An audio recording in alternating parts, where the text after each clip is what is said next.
Welcome to our fourth PowerPoint module for this semester. This week we're going to talk about place. And we'll talk about what we mean by place because it's a pretty broad term, right? But we're going to talk about physical environment, spatial environment, social environment, and how all of this is connected to health. And we'll also talk a bit about policy as well. Here are our objectives for the week. So as I said before, we're going to consider various dimensions of place and how these dimensions do shape health.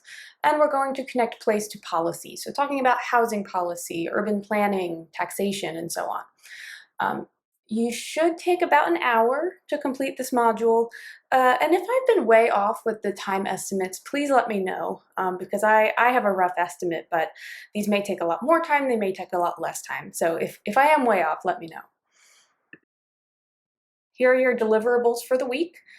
As usual, you have the reading question due Monday night, the PowerPoint module due Tuesday night, and we do have 4 parts to this module this time, but the video is very brief, so I still think it should take you within an hour. Then you also do have an assignment due this Friday, and that is your first take-home exam.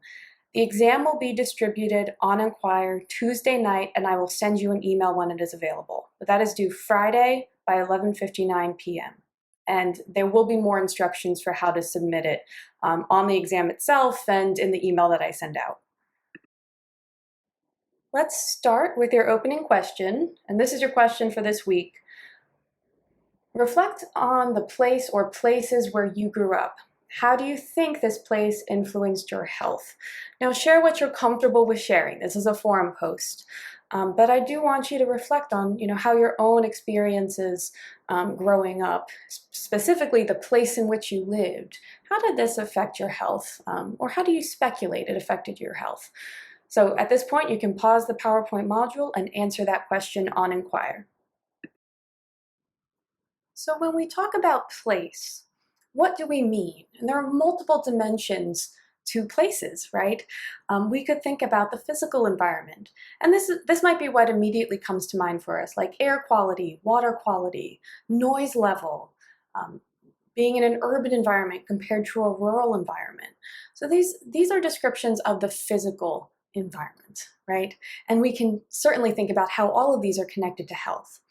We also might consider the spatial environment, and that was the focus of one of your readings for this week, one of the empirical articles that you read. The distance to grocery stores, food deserts. This is a big topic within public health. We also might think about distance to green space or to libraries, other public services. And on the upper right-hand side of this slide, you see a map of local food sources for the Roanoke Valley. So this is an example of a way of analyzing or assessing the availability of grocery stores or distance to food sources. And then finally, we might consider the social environment, and this is also quite broad. Neighborhood social cohesion, so the connectedness amongst neighbors and amongst residents in a neighborhood. Maybe even the status or the strength of the labor market in the area. We might also consider crime and violence as indicators of a neighborhood's social environment. And this is by no means an exhaustive list of the ways that we could think about place or the different examples of place effects. But this is just to give you a general sense of what we really mean by place. Now I'm going to dive right into the 2 empirical articles that you read for this week. And by empirical, I mean that these articles actually had a quantitative study. They were testing something. It wasn't just a review of the literature that exists. There actually is quantitative analysis in the Stevens article and then also in the Zenk article that you read. So let's start by talking about the Stevens article, Geographic Clustering of Diabetic Low Extremity Amputations in Low-Income Regions of California. So to briefly describe the design of this study, this is considered an ecological study design. And that means that our unit of analysis isn't the individual. We're not looking at individuals. We're looking at the aggregation of individuals. So the unit of analysis here is actually zip code. They looked at different zip codes and the populations within each of those zip codes. And what they did was map lower extremity amputations in adults with diabetes by their residential zip code, and then compared the amputation rates to a map of poverty rates. And they did do a bit more quantitatively than that, but we could actually just look at those two maps and be able to eyeball and see the comparison between the rate of these amputations and rates of poverty. And I do want to say quickly that amputation is a significant complication of diabetes. It is not especially common, but it is much more common in lower income individuals and also in Black and Hispanic patients. So we do see this, occur, but we see it occur at much different rates or frequencies depending on income and depending on race. And that suggests there is a health inequity here. But let's get back to the study, and we're going to compare those two maps. So here's our first map. And this map is showing rates of lower extremity diabetic amputations per 100,000 adults. And they also do have an age limit here, so we're looking at ages 45 and older with diabetes. So we're looking at a specific subpopulation here. This is within Los Angeles County. This is from 2009, so it is a little bit dated, but I'm sure if we went back and we looked at these spatial relationships, we would still see a very similar pattern. So here we're looking at the differences in diabetic amputations in these different zip codes, and you see substantial differences across these zip codes, with the darker colors indicating a higher amputation rate and the lighter colors indicating a lower amputation rate. I'll admit I don't know a whole lot about Los Angeles County, but I bet if we were to look at the income and the resources available within these neighborhoods, we would see some pretty stark differences. And that leads us to our second map. All right, so this map is showing the proportion of households with income below 200% of the federal poverty level. This is the same geographic region. You'll notice that it looks very similar to the previous map. And I did want to note that they looked at 200% and below the poverty level. So they did this because they wanted to include those who were still very low income, but technically not below the poverty line, because we know that the poverty line is actually not a great indicator of being low income or economically strained. The poverty line is very low. So those who are at double the poverty line are still experiencing limited income and are still struggling financially. That's why they chose 200% as their line. But if you look at this map, and mentally I hope you saved the previous map on the previous slide, but we do see significant overlap, right? If we look at the colors in this map and we compare it to what we were looking at in the previous slide, there definitely does appear to be a correlation between the level of, or the amount of poverty in these various zip codes with the rate of these amputations due to diabetes. There's definitely a correlation here. So this is showing us spatially that there is a relationship between the poverty rate in a zip code and the rate of amputations related to diabetes. Here's a content question for you based on the Stevens et al. Article. So based on findings from Stevens and colleagues, can we conclude that neighborhood level poverty is causally related to lower extremity amputations among people with diabetes? Why or why not? I think this question is going to be a little bit easier for folks who have taken epidemiology already, but I want you to think about causal inference here. Can we say that area level or neighborhood level poverty is causally related to amputations among those with diabetes? Now let's move on to briefly cover the Zank article. We'll talk about both of these in more detail during our Zoom sessions this week. So Zank and colleagues were also doing an ecological study, meaning they weren't looking at individuals, they were looking at aggregates of individuals, and they were looking at the census tract level. an aside, a census tract, this is a common unit of analysis for a lot of research because the census does divide us into census tracts and into block groups below that. Anyway, this is a common level of analysis in a lot of social science and public health research. So they were looking at neighborhood racial composition, poverty, and the spatial accessibility of supermarkets in Detroit. And they did this by mapping the block distance to the nearest supermarkets for 869 different census tracts. So that's a lot of information. They looked at supermarkets specifically, and they didn't include things like convenience stores, like what is in the picture here, because convenience stores are typically not sources of fresh, healthy foods, right? It's a lot of processed food. So instead, they were looking at supermarkets, these larger grocery stores or grocery store chains that have a lot of options and do have fresh food options. And what they did was compare the distance to the nearest supermarket with the percentage of residents in poverty and also the percentage of non-Hispanic Black residents. So they were looking both by income of a neighborhood or an area and also the racial composition of an area. So here's what they found, and don't worry about really fully grasping all the spatial analysis language and what they did with the spatial analysis. I really want you to understand this figure. And I haven't done spatial analysis either, but we still can gain a lot of good information from the statistical skills that other people have. So if we look at this figure, we are comparing the poverty rate in a census tract to the distance to get to the nearest supermarket. So how far away is the nearest supermarket? And then across the x-axis, you see these different levels of how many people are in poverty. In addition, we have three different lines, right? We have trends for neighborhoods that have a low percentage of African Americans, those with a medium percentage, and those with a high percentage, meaning that those are primarily Black neighborhoods.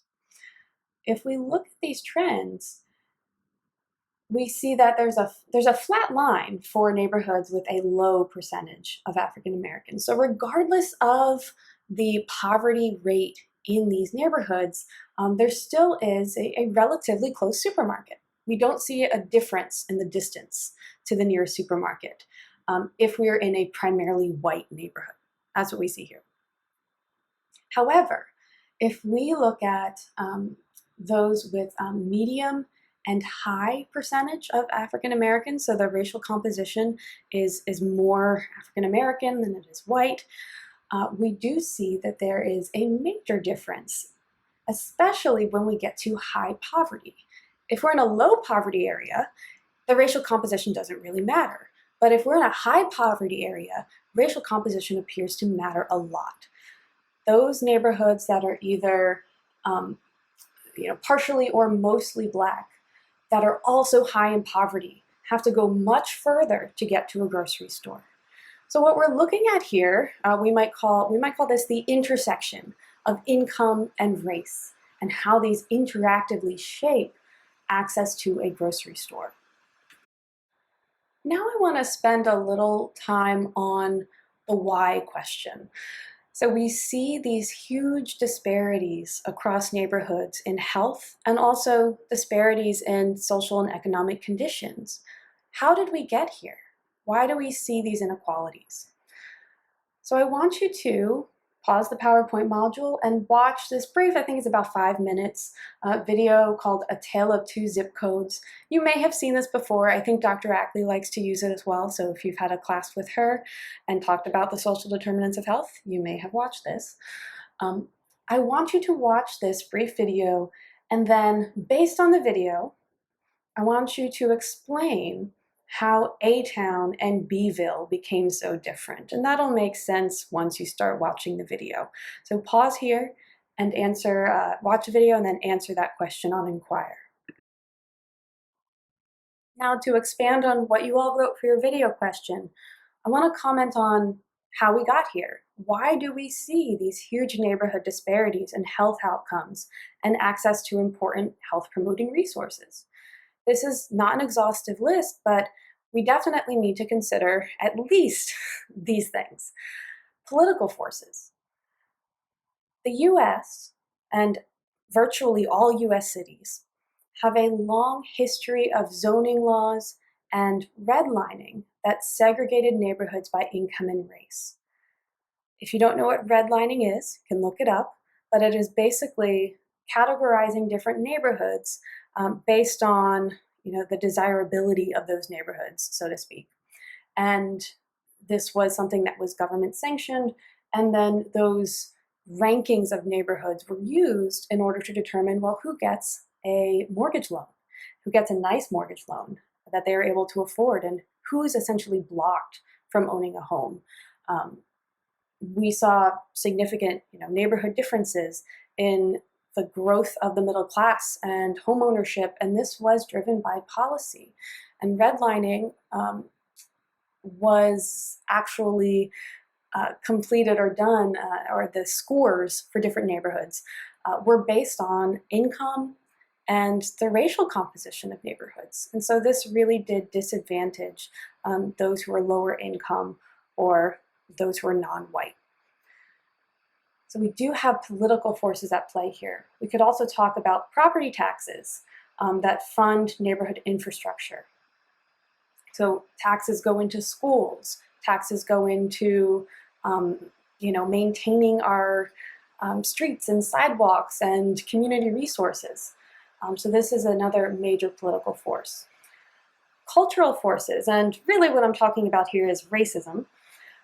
We see the response of white people to integration, white flight from integrated neighborhoods, especially when there are real policy attempts to integrate neighborhoods.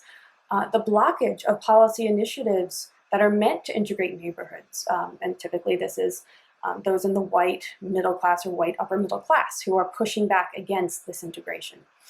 We could also look at economic forces, so specific to supermarkets. These chains are reluctant to open in low-income neighborhoods, particularly low-income neighborhoods that are primarily non-white. There are also other job-promoting industries that are reluctant to open in these low-income neighborhoods. And so we have multiple factors at play that really do keep residential segregation alive and that lead to huge, huge neighborhood-level disparities in health. And finally, I want to comment on what we can do. By we, I mean policymakers, humanity collectively. What can we do? We'll talk more about this in class, but I want to touch upon housing and urban planning as an important driver of residential segregation today, but also one really significant way to better integrate neighborhoods and improve neighborhood health. For example, if we wanted to have more integrated neighborhoods, we could develop policies that require a certain number of low-income housing units for all new housing developments. This has the goal of integrating housing by income. Enforcing non-discrimination laws for real estate lending. There are non-discrimination laws now. Redlining is illegal, but we continue to see real estate lending practices that are discriminatory. So enforcing these and finding ways to enforce them better. Tax policy. I think we've commented on this in our class this semester, but public education and community infrastructure, these are primarily funded through property taxes. And if you're in a low-income neighborhood, then there's less property tax that's going into the neighborhoods. So we shouldn't be relying on property taxes for funding public education and community infrastructure. Finally, thinking of ways to incentivize supermarkets and other businesses to open in low-income neighborhoods. And this might include some kind of a government voucher or system, something that would entice various businesses to actually open in neighborhoods where they wouldn't typically open. All of these require significant policy change.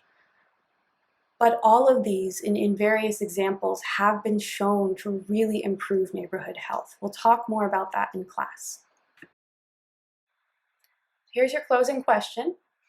How might place, that is elements of physical, spatial, and social environment, shape the prevalence of the disease or health outcome you are studying for your course paper? So you might think about neighborhood inequalities and what these inequalities look like, and so on. So at this point, you can pause the PowerPoint module, answer the closing question, and then come back for the one last slide on what we're doing this week. So that concludes our PowerPoint module for this week. As usual, we're going to have our in-class group meeting in the classroom on Wednesday and our Zoom group meeting on Zoom on Friday. And we're going to discuss the empirical articles that you read in greater detail and also consider connections to policy. So please do come prepared to discuss. I'll see you in class.